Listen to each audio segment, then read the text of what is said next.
베르길리우스의 아이네이스가 쓰여진 그때하고 비슷한 시기에 쓰여진 혹은 목적마저도 비슷한 그런 책이라고 보시면 될 것 같습니다. 네, 요 원래 제목은요 압 우르베 콘디타 리브리라는 책인데요. 도시가 세워진 이래로라는 제목이에요. 이 도시는 당연히 로마고 로마란 도시가 세워진 이래로 어떤 얘기가 있었는가를 쭉 쓴 책들이라는 뜻입니다. 그래서 이제 우리나라에는 리비우스라는 사람이 썼다고 그래서 리비우스 로마사로 굳어져 있어요. 흐름만 왕정, 공화정, 제국, 그다음에 제국이 나눠지면서 동로마 서로마 나눠지고 이런 식으로 간다는 거. 그리고 중요한 건 거의 500년 가까이 로마 공화정이 있었습니다. 그래서 도표로 보시는 게 더 좋죠. 왕국에서 공화국 가기가 224년이고요. 공화정에서 제국에서 소로마 제국 이어진 게 422년인데 공화국이 482년 거의 500년 가까이 갑니다. 500년간 그 공화국의 시스템이 지탱되었고 그리고 그 공화국의 시스템이 이후에도 굉장히 강력하게 작용했다는 뜻을 다는 말을 뜻합니다. 그래서 황제가 됐음에도 불구하고 쉽게 황제라고 말도 못하고 매우 공화정 시기의 어떤 정치체제나 그런 것들을 신경을 많이 썼습니다. 이 사람이 옛날 공화정과 너무 다른 혹은 좀 반하는 일을 한다.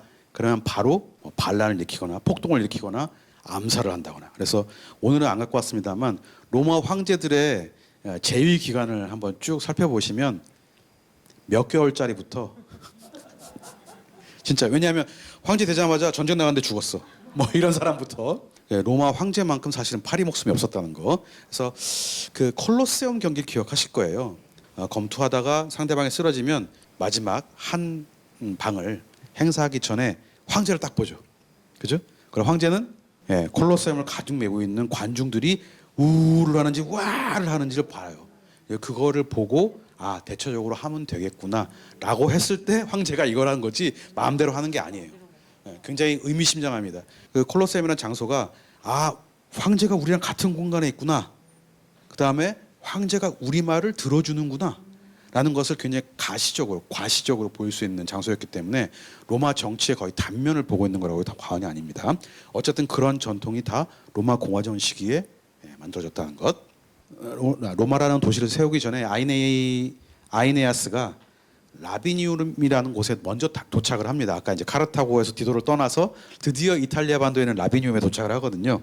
거기에 있던 선주민, 원주민이 라틴족이에요.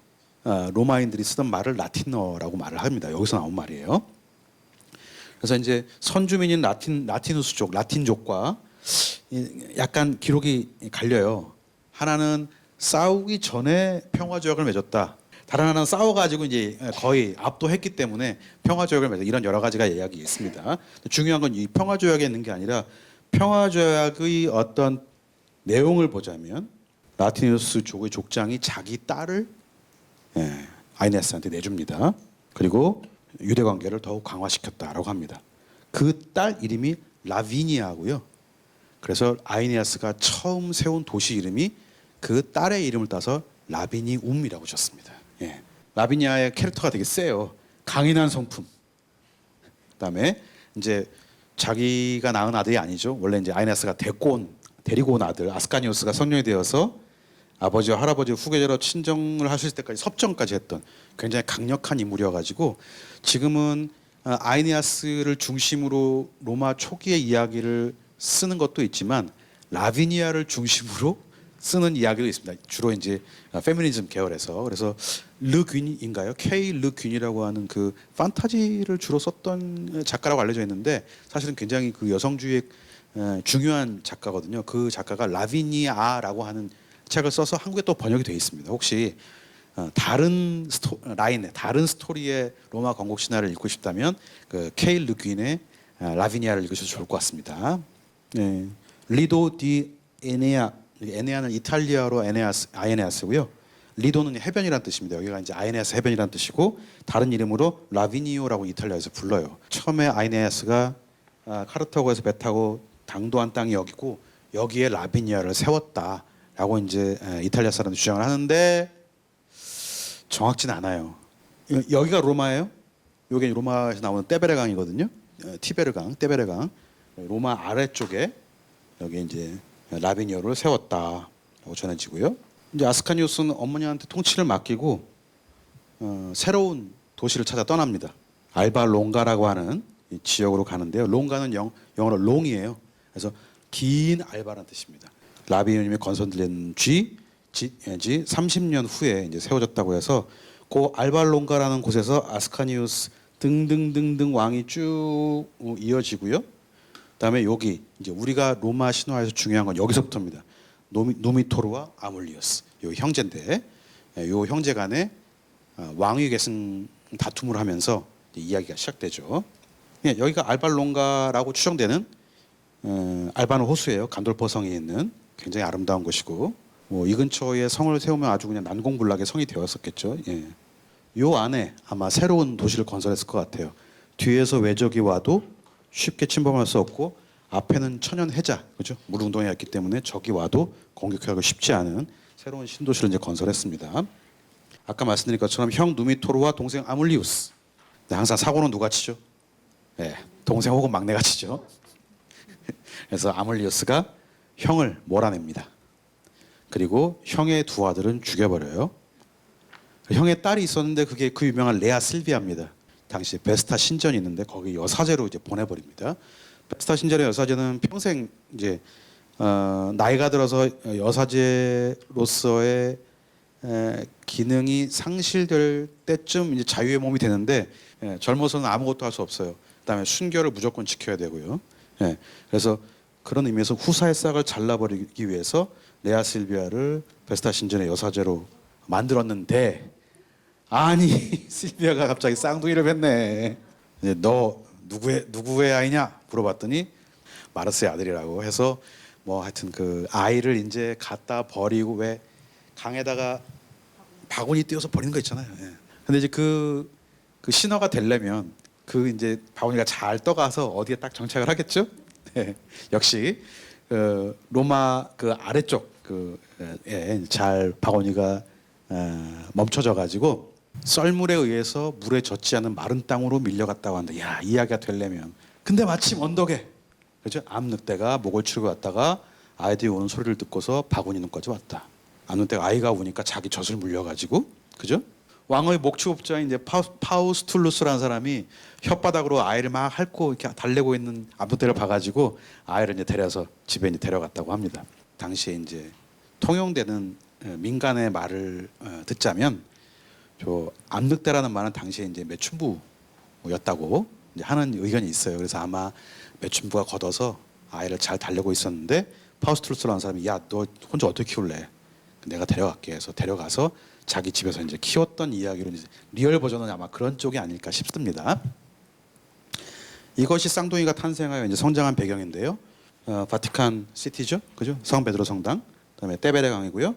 이 떼베레 강을 따라서 계속 가다 보면 그 강이 이렇게 흘러 나와서 여기 어디쯤에 그래서 아이들이 이제 구해졌을 거고 거기서 아이들을 키웠을 것이다. 그래서 로마와 그렇게 멀지 않았다. 로마 외곽에 아이들이 정착했다라고 이제 할 수 있고요. 그래서 이제 로마에 가시면 이곳저곳에서 카피톨리노의 늑대 혹은 그냥 뭐 늑대가 아이들을 키우는 그 상이 있습니다. 두 아이 쌍둥이, 그다음에 그 아이의 젖을 먹이는 암늑대. 이게 바로 로마의 탄생 건국설화를 이제 상징하는 거라고 보시면 될 것 같습니다.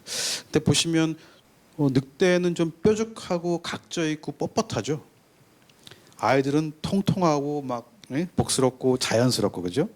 서로 제작된 연대가 다른 겁니다. 아래 거는 전형적인 르네상스식의 이제 조각 작품이기 때문에 후대에 이제 덧붙여진 거고 위에는 사실은 굉장히 에트루리아라고 오늘은 다루지 않았지만 로마가 등장하기 이전 그러니까 바티칸 성당 북쪽으로 지금으로 말하면 투스카니 지방 피렌체가 있는 그 지역에 아주 오래전부터 문명을 이루고 살았던 에트루리아라고 하는 문명이 있었어요. 그거는 이번에는 다루지 않습니다. 굉장히 중요한데 어쨌든 그 사람들의 풍이 바로 이런 풍이에요. 그래서 요거는 에트루리아 영향을 굉장히 깊게 받은 굉장히 고대에서 만들어진 작품이라고 여겨지고 요 쌍둥이는 그러니까 나중에는 로물루스라 레무스가 되는데 요 쌍둥이는 르네상스 시대에 이제 붙여 만들어진 것이다. 그렇게 보시면 될 것 같습니다. 자, 어쨌든 결과적으로 형 누미토르의 딸 레아 실비라의 쌍둥이 아들 로물루스 레무스가 이제 성장해가지고 자기 아버지를 내쫓고 우리를 결국 이렇게 만들었던 아물리우스 동생 삼촌 작은 삼촌인가요? 죽이고 형 누미토르를 왕으로 이제 추대합니다. 그래서 이제 누미토르가 왕이 됐고 그 밑에서 두 세자가 같이 살았었는데 그렇게 되면 어떻게 되나요? 또 반드시 피바람이 불게 돼 있죠. 로물루스와 레물루스가 적장자 문제, 누가 왕위를 개선받을 것이냐 문제로 갈등을 합니다. 그래서 옥신각신하다가 야 누가 왕위 계승을 받을지 한번 여기 이제 써 있죠. 아이고 제가 스캔을 좀 더 잘해올 걸. 아벤티누스 언덕, 지금 아벤티누 언덕 아직 로마에 있습니다. 이 언덕에 가서 하늘의 조짐을 관찰하기로 했다. 말이 이제 그런 거지. 점치러 간 거예요. 점치러 가가지고 아시죠? 뭐 레무스가 6마리의 독수리가 하늘을 날아갔다. 레무스가 볼 때 그러자 로물루스에게서 2배가 더 많은 독수리가 올라갔다. 그래서 각 진영의 추종자들이 그들의 주인을 왕으로 선포했는데 레무스는 야 내가 먼저 독수리 나타났잖아. 그러니까 내가 왕이야. 동생은 야 2배 더 많이 나왔잖아. 내가 왕이야. 그렇게 옥신각신 싸우다가 동생이 역시 형을 이제 때려 죽이고 감히 나의 성벽을 뛰어넘으려 하는 자는 그 누구든 이렇게 될 것이다. 라는 말을 남겼다고 합니다. 굉장히 잔인하죠. 근데 바로 이 로물루스의 말이 이후에 로마의 어떤 로마가 자기한테 도전하는 적 혹은 앞으로 이제 영역을 개척하는데 굉장히 중요한 말이 됩니다. 계속 이런 말이 반복되고 되뇌어지거든요. 후사가 없어서 이제 여인을 들여와야 되는데 얘네들이 말하자면 듣보잡 가문이기 때문에 우리 옛날 말로 통혼 서로 결혼을 해주지 않아요. 그래서 이제 잔머리를 쓰다가 사비니 여성들을 납치해가지고 이제 이것도 이제 로마인들의 특성인데 납치해 왔지만 정실 부인으로 해주고 재산 상속도 다 해줬습니다. 정식으로. 이것도 로마의 특징이에요. 로마가 예컨대 다른 나라의 정복을 가면 로마의 체제를 받아들이면 바로 로마의 시민권을 주고 동등한 시민으로 대우하지만 그렇지 않으면 응징밖에 없거든요. 그거랑 약간 비슷한 패턴이라고 보시면 될 것 같습니다. 그렇게 해서 이제 사비니 여인들은 처음에는 너무나 당황하고 황당한 일이었지만 나중에는 이제 정착하고 또 좋은 대우를 받고 아이까지 낳자 이제 살아갈 수밖에 없는 또 한쪽 측면에서는 긍정적으로 잘 살고 있었습니다. 근데 이제 문제는 사비니족 남자들이 그동안 또 칼을 갈고 있었던 거예요. 우리 아이들 다시 다 빼야 돼. 우리 여인들 다시 빼야 된다. 복수하자. 그리고 이제 아이들까지 낳아서 잘 크고 있었는데 또 이제 침공을 해옵니다. 난리가 났죠. 그때 이제 사비나 여인들이 가운데서 나타나가지고 싸움을 말리면서 뭐라고 그러냐면 우리는 이제 어머니입니다. 우리 아이들은 당신의 아들들이요 손자들입니다. 그들에게 아버지 살해의 오점을 남기지 말아주세요. 만약 우리의 결혼이 당신들의 관계가 당신들에게 밉살스러운 것이라면 당신들의 분노를 우리에게 돌려주세요. 우리가 싸움의 원인입니다. 우리 때문에 우리의 남편과 아버지들이 부상을 당하거나 죽어 넘어졌고 우리는 과부 혹은 고아가 되기보다는 차라리 우리가 먼저 죽어버리겠습니다. 그러면서 자기 남편들을 말리고 또 저쪽에 가서는 원래 이제 자기네 나라 사비나 사람 남자들을 말리고 이렇게 하면서 양쪽이 다 더 이상 전쟁을 하지 못하고 이제 합치를 맺게 됩니다. 그래서 로마의 기념주화에 보시면 요거는 사비니 여인을 납치하는 씬이고요. 요거는 두 남자들이 싸우는 거를 사비니 여인들이 말리는 씬으로 되어 있습니다. 아주 대비적인 그림이죠. 역시 이건 루벤스 그림 같은데요. 요건 사비니 여인의 납치라는 주제고 이거는 자크로이드 다비드 같네요. 사비니 여인의 중재라는 테마입니다. 그래서 그림을 보실 때 이렇게 어떤 여성들이 그죠? 여기 아이들을 데리고 있고 양쪽 싸우고 있는 것을 중재하는 그림이 있다면 그것은 그 내용이 어쨌든 간에 사비니 여인들의 중재라는 테마를 활용해서 이제 그림이라고 보시면 될 것 같습니다. 잠볼로냐의 사비니 여인의 납치라는 제목이고요. 사비니족 남자들을 제압하고 여인들을 납치하는 로마 남자들의 이제 모습을 형상화하는 그림입니다. 이제 자손도 생기고 재산도 생기고 로마의 부도 생기고 노동력도 생기고 이렇게 점점 이제 발달을 할 때 로물루스가 적절한 주민의 숫자를 확보했으므로 사회 조직으로 시선을 돌렸다. 그래서 100명의 원로원 의원을 임명했다. fathers, patres, 그죠? 아버지들이라고 불렀는데 이것은 개인의 아버지가 아니라 우리로 말하면 국부들, 그죠? 나라를 세운 아버지들이라고 해줬고, patricians, 그죠? 귀족들은 어떻게 생겼냐면 그들의 자손을 그 이후로 귀족이라고 불렀다 해서 로마의 귀족들은 이른바 개국 공신들의 자손들로 내려가는 이제 그것들을 이제 귀족이라고 볼 수 있고요. 마지막으로 로물루스는 그 아까 그 귀족들이나 원로원보다 평민들에게 사랑을 많이 받았다고 해요. 근데 마지막 사라질 때 전설처럼 사라졌습니다. 엄청난 천둥을 동반한 폭풍우가 불어왔다. 그러자 구름이 그 로물루스를 감쌌는데 너무나 짙은 구름이어서 볼 수가 없었다. 그리고 사라졌다. 그럽니다. 한 사람이 이제 꿈을 꿨는데, 프로클루스가 꿈을 꿨는데, 로물루스가 나에게 내려와 가지고 나라 잘 다스리고 앞으로 어떻게 해라 막 이런 얘기를 실컷 해주고 이제 다시 하늘로 올라갔다, 승천했다라고 이제 하면서 사람들이 로물루스가 하늘로 올라가 불멸의 신이 되었다라고 믿으면서 평안하게 이제 나라가 다스려졌다고 하고 있습니다. 그러자 이제 원로원들이 이제 왕위 계승을 놓고 싸우고 옥신각신 이런 이야기로 쭉 이제 로마가 세워진 이후의 이야기는 계속 펼쳐집니다. 어쨌든 그래서 이제 요 로물루스가 세운 나라인데 나라나 도시 이름을 여성으로 하는 경우가 많기 때문에 요거를 R을 붙여가지고 로마가 된 겁니다. 그래서 로마는 로물루스의 도시국가, 로물루스의 나라라는 뜻이에요. 로물루스가 세운 나라. 그거 말씀 안 드렸네요. 네, 그거 그렇고 재밌게도 로마는 왕을 계승하지 않았어요. 왕자나 자기 집안 사람한테 계승한 게 아니라, 물론 그런 적도 잠깐 있었습니다만 계승하지 않고 정말 신기하게 야 우리 중에 누가 제일 훌륭하냐 뽑자 선출을 했네요.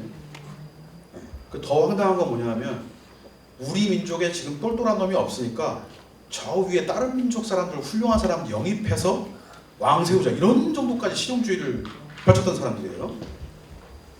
그래서 심지어 아까 말씀드린 로마 위에 있던 에트루리아라고 하는 고도로 문명이 발달하는 곳이 있다고 했잖아요. 거기서 왕을 영입해와가지고 굉장히 오랜 동안 에트루리아 왕을 모시고 살았던 곳이 로마이기도 합니다. 문제는 마지막 왕이 이제 타르퀴니우스라고 하는 놈인데 별명이 오만한 타르퀴니우스예요. 얼마나 오만했는지 나라를 개판으로 만들고 심지어 선출 전통이 있던 로마의 전통을 깨고 자기 아들에게 왕위를 물려주려고 시도를 합니다. 그래서 로마 사람들이 타르퀴니우스를 쫓아내고 이 이후로는 다시는 왕정을 만들지 말자. 왕정을 잊지 말자. 그리고 신기하게 합의로 만든 체제가 로마 공화정이에요. 로마 공화정 어떻게 만들었냐? 아까 말씀드린 전통적인 귀족 세력 있잖아요. 귀족 세력들은 로마 공화정에서 원로원의 자리를 줬습니다. 그렇죠. 평민들은 다시 평민으로 자리를 줬어요. 여기까지는 별 차이가 없죠. 근데 문제는 뭐냐면 나라의 재산, 나라의 부를 귀족 혹은 평민이 관리하는 게 아니라 그냥 로마 포럼 아시죠? 그 포럼 있는데 거기 신전에 다 맡겨버려요. 그래서 다 공공의 재산으로 만들어 버립니다. 어떻게 이런 게 합의로 가능했는지 모르겠어요. 해서 만든 게 레스 푸블리카입니다. 레스는 영어의 thing이고요. 뭐뭐인 것, 사물. 이건 아시죠? 공공. 빨간색이 떨어지면서 나중에 리퍼블릭이란 말로 이제 굳어지게 됩니다. 이게 로마의 전통에서 온 거고요. 물론 이제 프랑스 혁명 이후에 우리가 쓰고 있는 공화정이란 말은 공화국이란 말은 프랑스 혁명 이후에 프랑스인들이 썼던 이제 공화정이란 말이 훨씬 가깝지만 어쨌든 그 원형은 저기가 있다고 보시면 될 것 같습니다.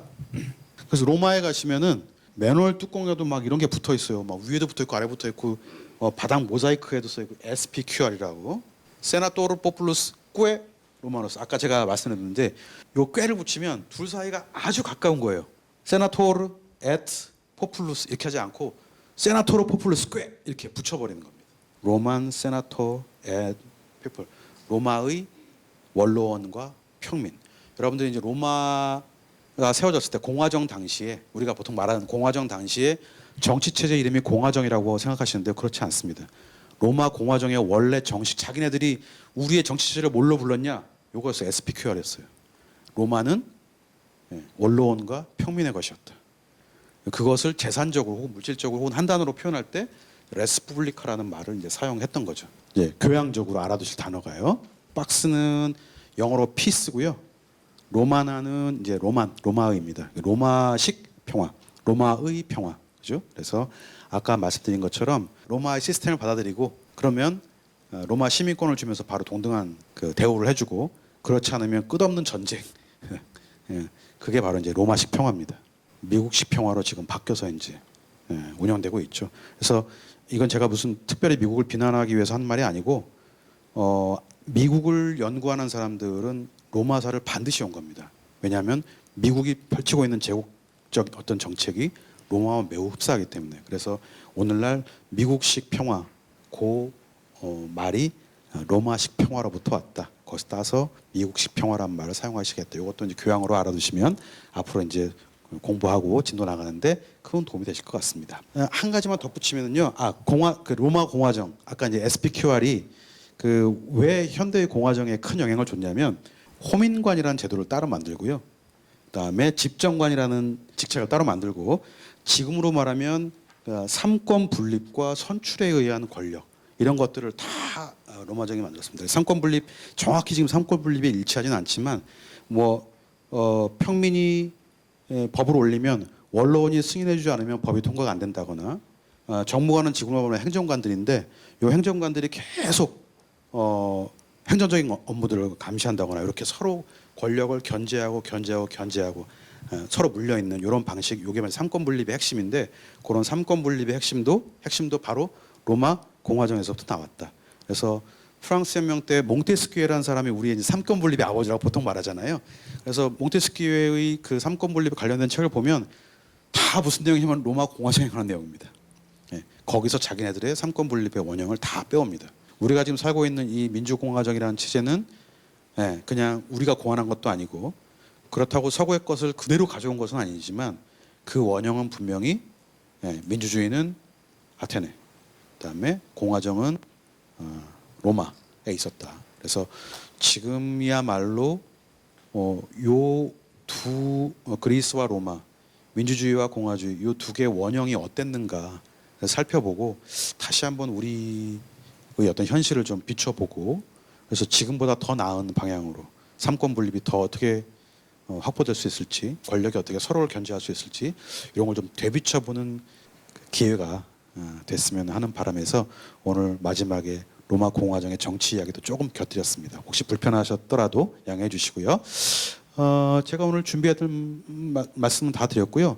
그 다음 주에 제가 올 때는 아마 내년 1월 달 여행 계획이 다 나올 것 같아요. 그것도 이제 잠깐 설명해 드리고 아까 말씀드린 것처럼 주로 이제 섬으로 다닐 겁니다.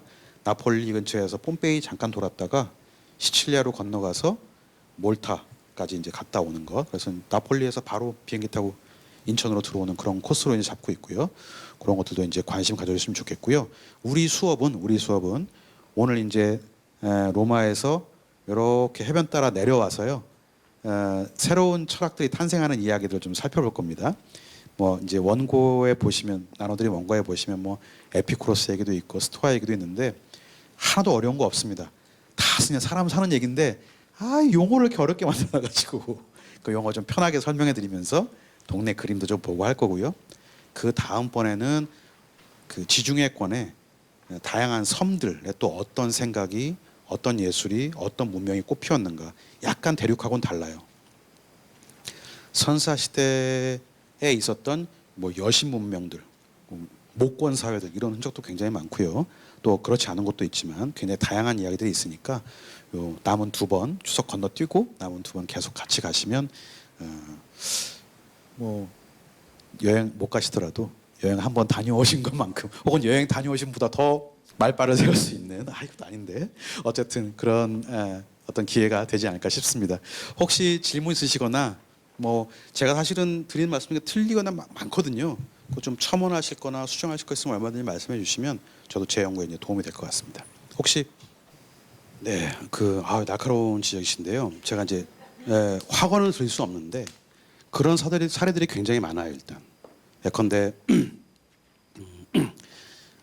시대가 좀 다르긴 합니다만 그 칸트와 헤겔이 살던 한 1700년 사이에 독일의 이제 교회 학교들이 해야 되는 가장 중요한 일이 뭐냐면 어떤 아이가 똘방똘방한가 그걸 찾아서 얘는 공부하면 대성하겠다 싶으면 자기 성주에게 추천을 해가지고 공부가 끝날 때까지 장학금을 주는 그런 역할을 했었습니다.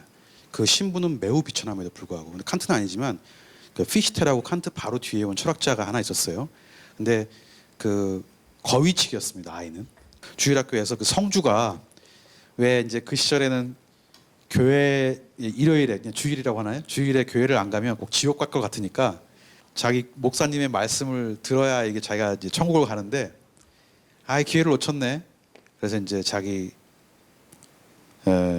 신복한테 묻습니다. 야, 내가 이거 못 가가지고 지옥 가게 생겼 마음이 너무 불편하다.